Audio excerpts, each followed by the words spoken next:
and welcome to this very first episode of our Diversity and Inclusion podcast, Addressing the Elephant in the Room.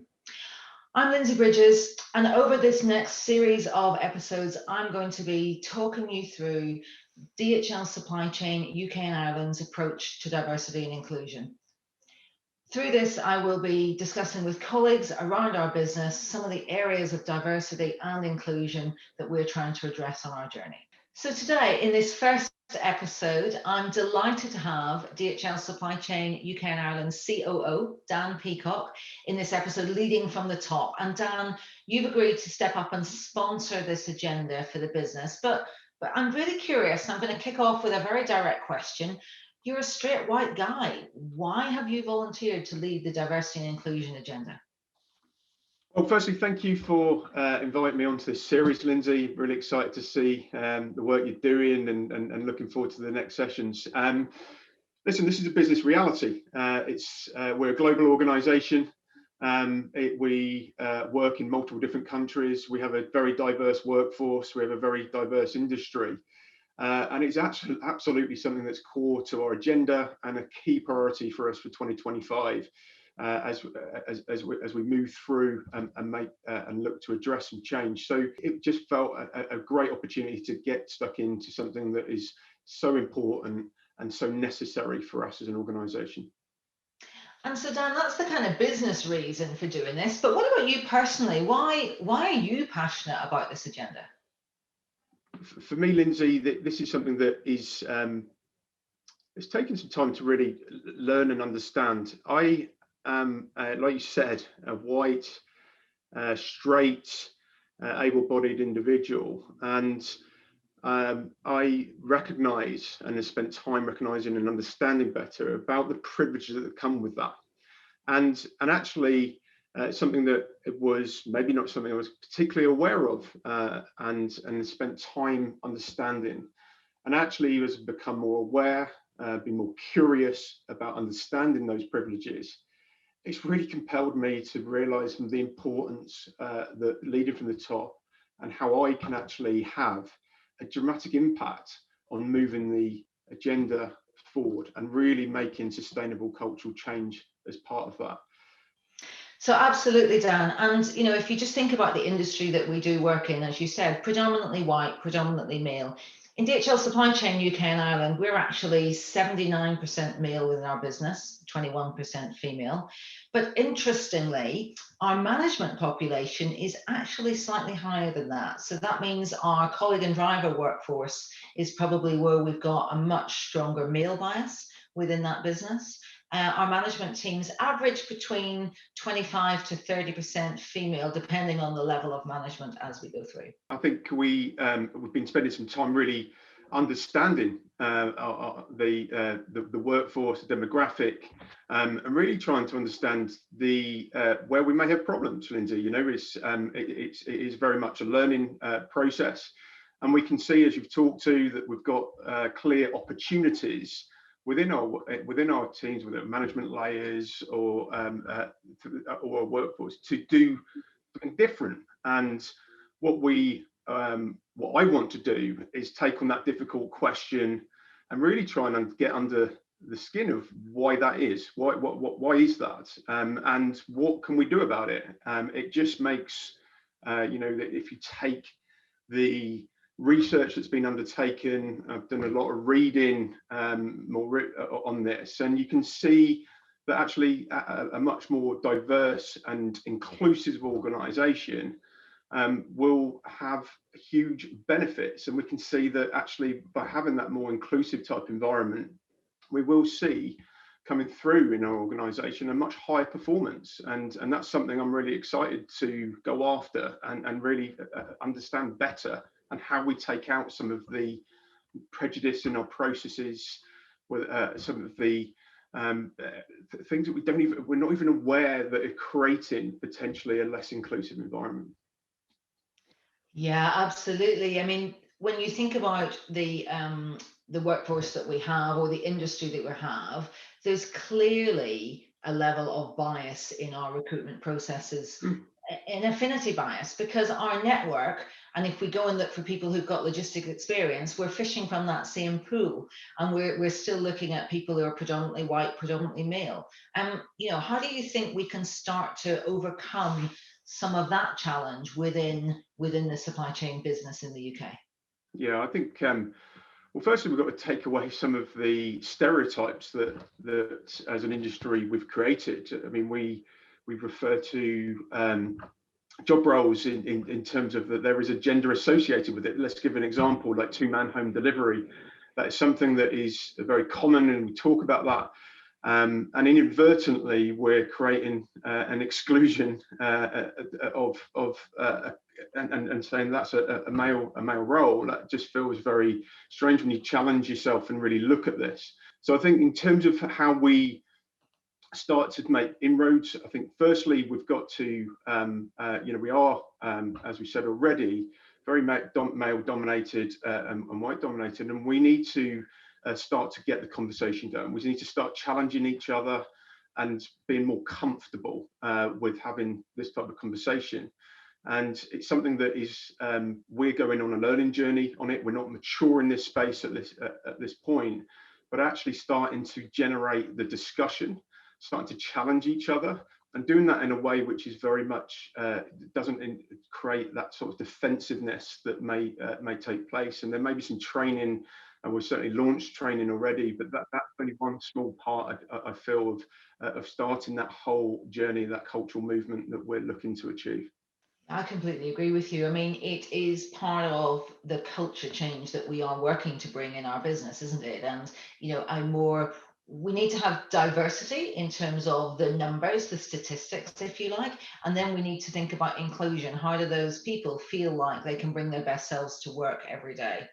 And I think we're on a journey in both elements of that, I would suggest, right? Yeah, absolutely. And I think inclusion is one that actually I've been thinking a lot about, and how do we ensure that no matter what your background, you feel you bring your best selves to work. We're not putting on a demand in terms of time or role that excludes people from the roles, being able to call that out appropriately. I mean, it's a very personal experience for me, but watching how my partner and how we've got two small children, and it's a small example, Lindsay, let me not overstate it, but it is really with two small children, it's really taught me and made me much more aware of the impact that work demands can put into certain situations, and actually lead to people completely needing to take them away from that type of role or take them away from that type of work environment. And that is something that I find very hard to see, and very difficult, and something that I know we can make a big impact on, to make sure that we give the right flexibility, we create the right understanding within our culturally to enable people to be their best, bring the best selves to work. Yeah, and I guess the industry we're in as well, that traditional kind of industry, and we are really trying to change the image of that, but it is how we're seen. There's a level of what I would call banter that goes on, and how do you, and even sometimes I feel a little uncomfortable with some of that banter, being often the only female in the room. Sometimes I feel a little bit like, I'm not super comfortable with that. And in my early career, I must admit, I would never have called that out. I'd have felt that was just too difficult for me to step on that and call that out. Now I must admit, and because you hear me do it sometimes, I do call that out if I find someone said something that doesn't sit well with me. But what can you and what can others do to actually support, females in our business, or people of color in our business, or people who are disabled in our business, who may feel a little bit like inappropriately treated at times? Maybe it's unintentional, but nevertheless, that's still important. Yeah, I mean, it's an interesting question, and it actually becomes quite a difficult topic to have a conversation about, actually, Lindsay. And it's about having that confidence to be able to speak out. and challenge, but also that confidence to and that feeling that taking away that defensiveness of hearing somebody calling you out, because naturally when you're called out and sometimes people think that they're quite innocent types of pieces of banter, actually be it pausing and really thinking about what that individual's telling you and how that's made them feel, I think is incredibly important. I mean, we recently had some external support to really challenge us and talk about how we become more comfortable to call people out, how we have more confidence to talk to each other about the agenda and the culture that we're aspiring towards. One of the things that I took away was where we're talking about racism in the workplace, and we were very confident that we're not racist, but when there was that challenge of saying, are you an anti-racist, it really gave us more food for thought in sense of, are we actively challenging and calling that out and eradicating and taking on that behavior, or is there a level of acceptance that could exist, or a concern of taking that challenge? So really it's about us all. I mean, first of all, you know, from my role, from the board, and then through our whole organisation, we really need to role model, and we need to make sure that we're understanding and we're starting to call out and feeling comfortable to do that, but doing it in a way which actually has the desired intent, because they're not easy conversations sometimes, and they're not always conversations that maybe historically we've always undertaken and understood the real intent behind it. Yeah, I completely agree. And on the point of racism and being anti-racist, I think one of the things that I'm learning from talking to people in our business, people of colour in our business in particular, is that actually it's okay to have that conversation. And I think maybe traditionally we've shied away from even using the term racist or the term black. And actually, you know, I think it's better to have the conversation and maybe even inadvertently get it wrong and be able to go back and say, okay, yeah, I'm using that as a learning opportunity than to actually not have the conversation at all. It's really about showing that it's okay and starting to build a level of trust in the fact that this is something that we all need to get involved in, participate in, and learn, and be very curious. I think that's something that we've been doing a lot more of, is being that curiosity. Yeah. So I think what I hear you saying, Dan, is that, you know, you're very passionate clearly about this agenda, even though you come from a position of privilege, you recognize that. I think that's really important.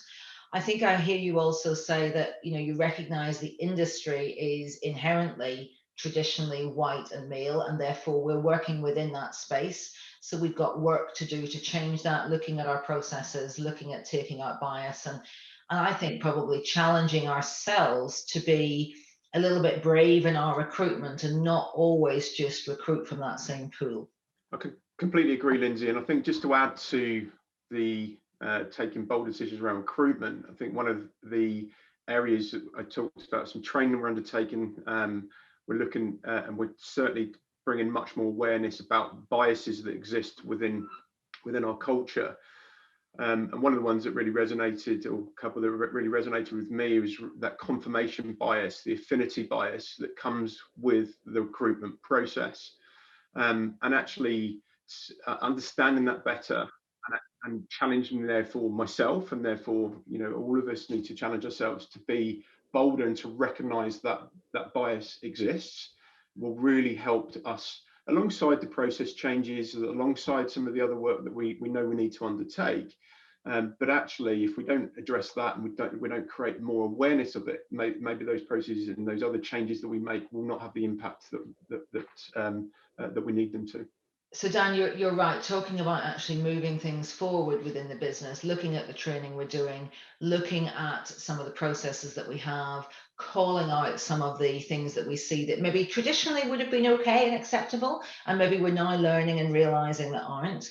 being curious, reading, educating, understanding. Those are all things you've described that the business in the UK is doing on this journey, this long journey. What else is DHL Supply Chain UK and Ireland doing in a more proactive way to address diversity and inclusion? So one of the things we've relaunched and really re-energized and supported more from a board point of view is a D&I steering team that we have across the region. That is a very diverse group. It's looking to really help to educate, help to share, help to set the right direction of travel. That then, I work very closely, and a number of board members work very closely with that team to support and where we need to invest our energy and where we need to distort our attention to. That team has also recently launched, and we're in the process of really bringing to life effectively some listening groups and networks representing the different the diversity that we have within the business. So I'm really excited about that. It's really about engaging, understanding, generating that right conversation, and also then helping us to understand how we change and where we need to, how we set the right directions. So Dan, you talked about the networks and the steering group. So what we're going to do now as part of this podcast is actually talk to some of the members of our steering group. We're going to talk firstly to Nicola Harrington, who leads that D&I agenda for us in the UK and Ireland. And we're going to talk to some members of the steering group who represent different diversity lines to really find out why they're passionate about this and what's driving them to get involved. Thanks, Lindsay. So to be truly inclusive, we identified that gender, race and LGBTQ+ are the priority topics people want to see more information and action on. So enable us to hear more from our colleagues, we're establishing those first 3 diversity and inclusion networks. Hey there, my name is Anthony Elby and I'm working on the D&I steering group, and I currently work within people services. My name is Rumbi Mukoyi and I work for DHL Supply Chain as a HR business partner. I'm Michelle Millhead. I'm a first line manager. I work at our distribution centre at Furtherdale in Darlington. I decided to get involved because for a while I felt like there wasn't anything being done around diversity outside of the diversity week that we have each year in the company. So I took it upon myself to start producing content and having conversations within my business area, specifically around LGBTQIA+ content, because that's the diversity line of my passion. And this caught the attention of Nicola Harrington, who then invited me onto the steering group so I can help take what I'd done within my business unit of people services and support the rest of the steering group to be able to get this kind of content and these conversations out to the wider business. Why is it so important? Because I think that when you're part of a diversity line, if these conversations aren't being had, it's very easy for you to feel invisible, and that's not a nice way to be in a company. The challenges we've faced is because really our industry is seen as a very male-dominated industry. So it's really about making a culture change and bringing the networks in and learning and educating others on what it means to be in the LGBT community can only help things. And if we can bring people in and be allies, which will help change the culture even more. People should be themselves. And to change our culture, to make it easier to do that, is only ever going to be a good thing. I think the biggest challenge DHL faces is that we have such a large workforce. And with a large workforce comes an even bigger mix of diversity. And whilst that's something that we absolutely want to celebrate, it can be really difficult sometimes to be able to know how best to represent everybody and highlight everything in an equal and respected way. So DHL have done really well in the past year after launching their D&I agenda. I've seen a lot of improvement around the leadership actually taking interest in and speaking out about different diversity lines within the business. I know that I'm part of the D&I steering group. I've worked for DHL for the past 7 years. I've never had that sort of like experience. So it's given me an opportunity also to discuss my diversity line, which is like race and stuff. So being given that opportunity as a Black woman, I think it's made a huge difference, and it's initiated different discussions that have not been had while I've been a member of DHL. It's creating a safe space where everybody can feel valued. They can also feel that they are contributing. If you want to research more, go online. There's lots of resources online. There's lots of good books as well. Become an ally to help the community and help make DHL be a more diverse place to work for everyone. Also for me, it has been a great experience to learn about other diversity lines. So I can only imagine what my counterparts or my colleagues are also benefiting from this discussion, because it has been made safe to discuss about diversity. So really interesting to hear from Nicola and other members of the steering team, and to think about what they're going to be driving over the next 12 months. I'm very excited about that, and we will return to that, I'm sure, in a future episode.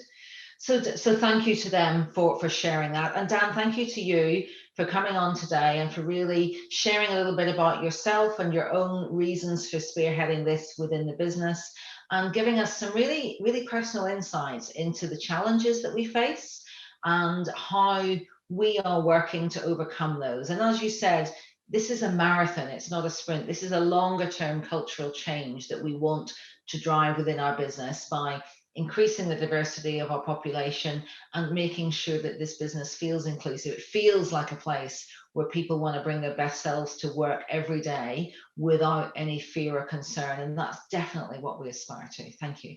Well, thank you, Lindsay. It's been a great opportunity to join today and really just have an open conversation. This is not something that I've done before, and it's one that I think is really important that we continue to drive.